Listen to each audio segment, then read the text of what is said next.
hello, welcome to the channel. My name is Chris, Sickwideglide.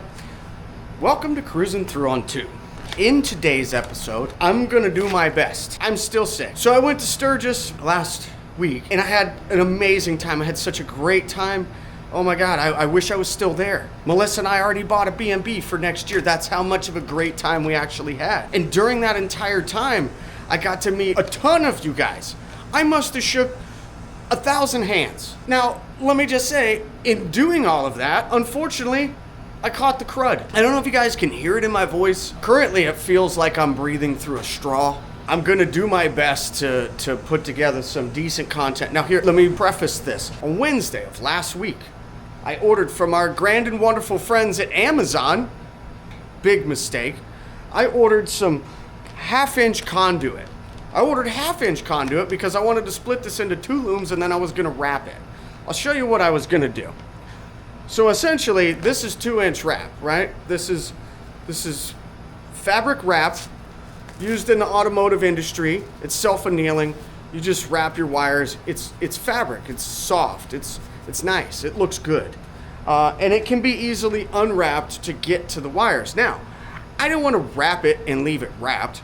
What I wanted to do was wrap it nice and tight and then put some split loom over it. Does anybody know what split loom is? If you don't, that's okay. I'll show you here in just a second. So my intention was to put split loom. I ordered half-inch. This is what Amazon gave me. This is spaghetti. This is not anywhere near half-inch. This is 5/16. As a matter of fact, when I measure it, shame on them.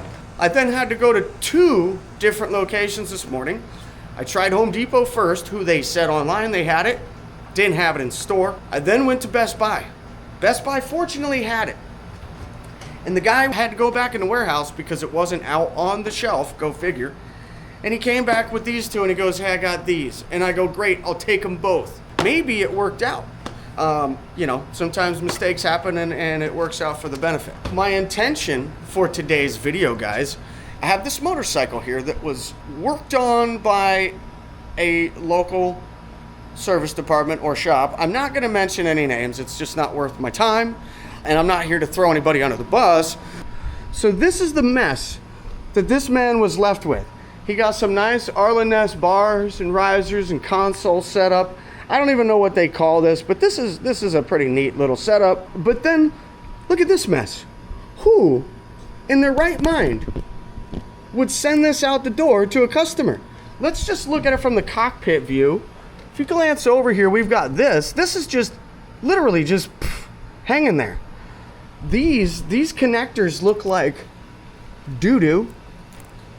Now that I've talked a bunch of crap, though I didn't mention who did this, though if you're watching, you know who you are, I will say that we're gonna clean this up. That's just what we're gonna do. We're gonna clean this up. We're gonna make it look like a professional did this. We're also going to hide. I mean, just, this is bad, people.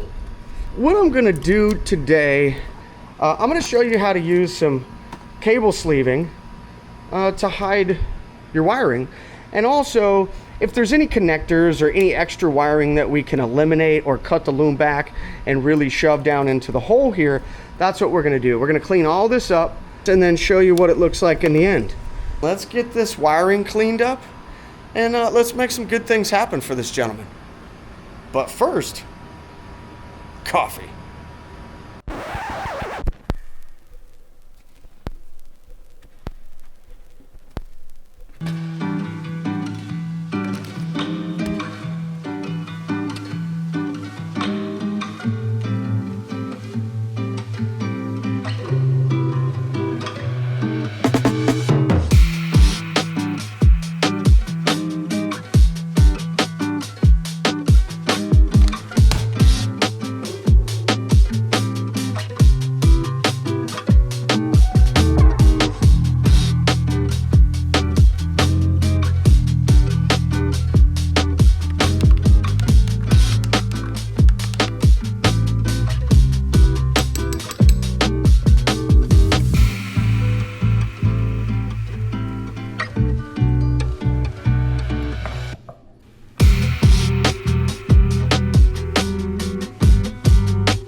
let's start with a couple things.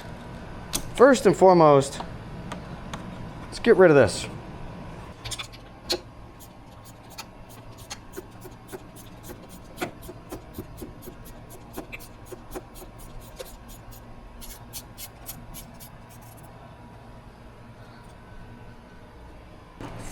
One of the first things I like to do when trying to clean up this kind of mess is separate all the wires.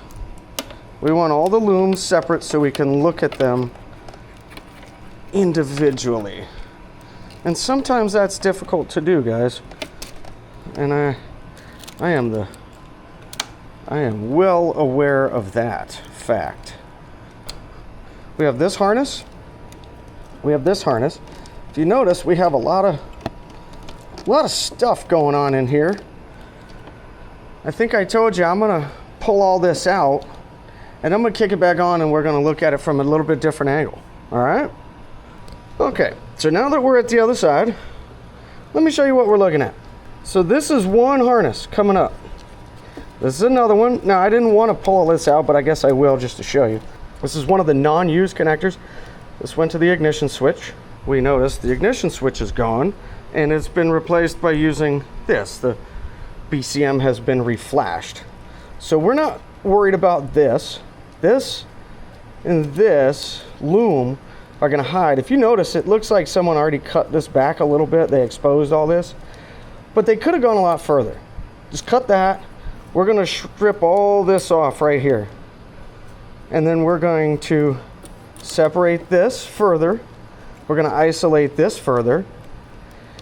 And we're going to shove all this extra wire down in there. And then we're going to individually loom these further and tuck these down in nice and neat. Look at all this extra harness that has to go down in there. All of this is also going to get tucked in there. So follow me as we go. Just so you guys know, this is tacky fibrous tape. I use this to wrap up wires very tightly. What I'm going to do is fold this up like this, and then I'm going to wrap all this nice and tight, and then we're going to tuck it down inside of there.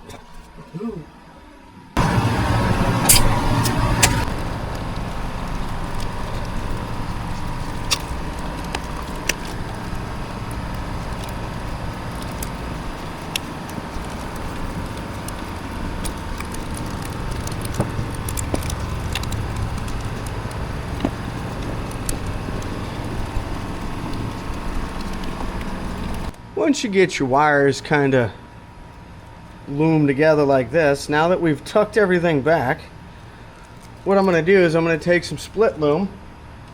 This is 1/2 inch for those of you that are wondering. I'm using 1/2 inch because I want a nice tight hold on these wires. And then we're going to actually loom it with something larger. But for now, we want to get this 1/2 inch on here, get it rolled up into place, and then we're going to tuck it up into the riser. So this cutout in the riser, we're going to shove this loom all up in there. That way, if you happen to see it visually, all you'll see is that. So there's that one. And we want it to protect these wires in case they were to get pulled and rubbed here. Not that that's going to be happening. These wires shouldn't be getting pulled on. But just in case, it's always best to protect the wires. Now these two harnesses are already wrapped in plastic, so they are kind of protected. But again, this is just to help keep them nice and tight and keep everything looking uniform.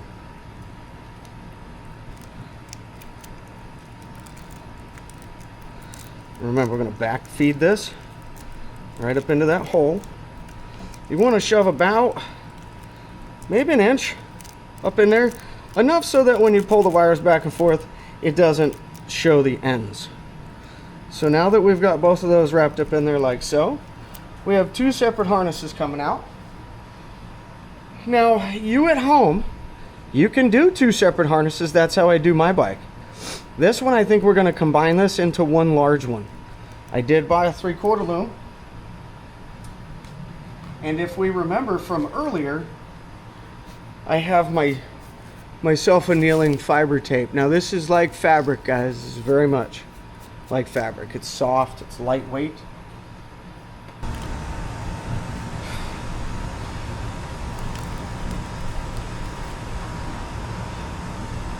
All right, guys, different view. Just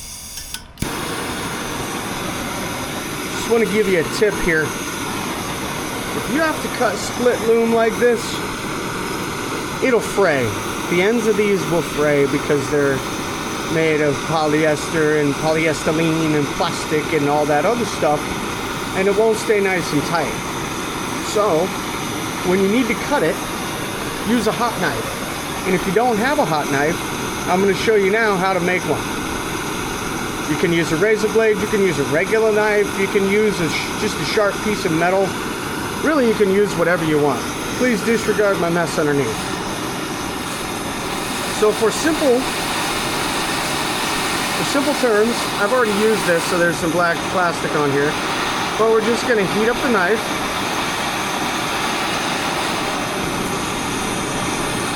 Well, we got that thing nice and red. And then we're going to make our cut. And as you notice, when we make our cut, we have now burnt the edges. And since the edges are now burnt, they don't fray. See, it stays nice and, well, it stays burnt on the edge, but it stays nice and crispy. So just a tip, guys, when you need to cut your split loom, you can cut it with a hot knife or just a hot razor blade. So there it is, guys. This is that's it. Nothing major. I realize this isn't going to be a super long video. I am a little under the weather still. What I had originally ordered was 1/2 inch. Now, I did use 3/4 inch. Kind of glad I had to go to Best Buy because I bought both 1/2 inch and 3/4 inch, and I ended up using both. So I used the 1/2 inch to isolate each loom because each one has 2. So we use the 1/2 inch here, and then we use the 3/4 to wrap the entire bit. I hope that gave you a little insight. I hope that showed you a little something. If you find yourself in this situation or have a bike that resembles this with a bunch of extra wiring, or it doesn't have to be a Road Glide. It could be any motorcycle. It could be a mess of wire in your garage. You could have, like I have a car radio and speakers. That's my sound system out here. It's out of my old Honda. Anyways, that has a ton of wires that are just kind of collected behind it. And believe it or not, there's loom holding all that together too. So I find many uses for this stuff. You can typically find this loom. I got it at Best Buy. You can usually find it at Home Depot. You can find it at your auto parts store. You can usually get it on Amazon. Just make sure that Amazon sends you the right stuff. I hope this video was good for you guys today. I know it's short. I apologize. I'm not 100%, and I need to get back into the AC. It is extremely hot out here, and I am probably dehydrated still. But thank you guys for tuning in. I appreciate you. I love you all. I really, really enjoyed the opportunity to shake everyone's hand that I met at Sturgis. And even though I did catch the cred, I could care less. That's on me. I guess I didn't wash my hands enough. Shame on me. So until next week, man, I hope you guys have a good week. I'm going to cut out of here. This was recorded the day before I went to Sturgis. So I'm just going to go ahead and insert it here because it's going to work well. Considering I'm under the weather, I don't foresee us going out tonight. Melissa doesn't even want to come in contact with me right now because she doesn't want to catch the crud either. So I don't blame her. Hey y'all, tonight's date night takes us to our local microbrew. Come on in, I'm gonna grab a beer and I'm gonna tell you all about why I love this place so much. This is Toll Road Brewery.